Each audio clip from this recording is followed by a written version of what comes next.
لەژێر دروشمی پێشمەرگە و زانکۆ هاوسەنگرن بۆ پاشە ڕۆژێکی گەشتر و لە ڕێوەڕەسمی پێدانی بڕواننامەی دەرچوانی خوێندکارانی خولی چاری لەسەر ئاستی زانکۆ و خولی شەشی لەسەر ئاستی پەیمانگە ساڵی نوێی خوێندن بۆ 2015 و 2016 ئەنجام درا.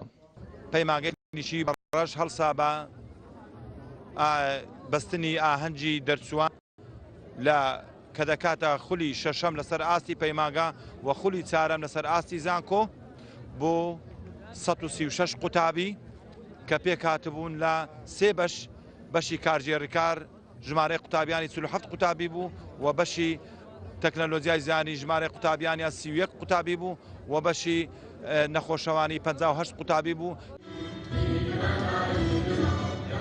خوێندکاران و دەرچوانی پەیمانگەی تەکنیکی بەردەڕەش داوا لە حکوومەتی هەرێم دەکەن دامەمەزرێن لە بواری پسپۆڕەکەی خۆیان و خوێندنەکەیانیش بە فیڕۆ نەچێت.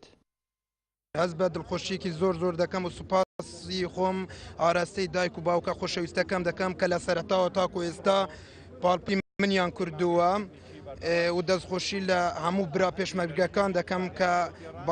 بەڕاستی لە سای ئەوانەوە هەر لە سەرەوە تاکو ئێستا ئێمە لە ژێر وانەوە ئەو خۆشی و شادیە و تەخەڕجەکەمان بەسەر دەبن. تا منۆ قوتابیەکی پەیمانگەی تەکنیکی بەردەڕەش لە بەشی پەرستاری زۆر خۆشحاڵ دەزانم کە ئەمڕۆ بڕوانامەی دوملۆ گرتووە و هەروەها داوای لە حکوومەت یاریمی کوردستان دەکەم کە چیتر لە ماڵەوەدانە نشین و شوێنێکمان بۆ دابیم کرد کە تێدا داوام بکەین چکە ئەوەندە ساڵە خوێندومانە نامەوێنێ بە فیڕۆ بچیتن. دەستخۆشیە ماڵبۆتە خود کەمول سایدایت خوک هەنمەوێ ڕژێ ڕاستی ئەم گەلێک دڵخۆشین و هیویدارم ئەم زیترین دەم بینەتەعینکردن. پەیمانگەی تەکنیکی بەردەڕەش لە ساڵی 2009 دامەزراوە و لە خولی دەرچوونەنیش بۆ ئەم ساڵ 136 خوێندکار دەرچوون و لە سێ بەشێشەوە لە خۆیە دەگرێت کارگریکار 47 خوێندکار و بەشی تەکنۆلۆژیای زانیاری 30 خوێندکار و بەشی نەخۆشەوانیش 58 خوێندکار.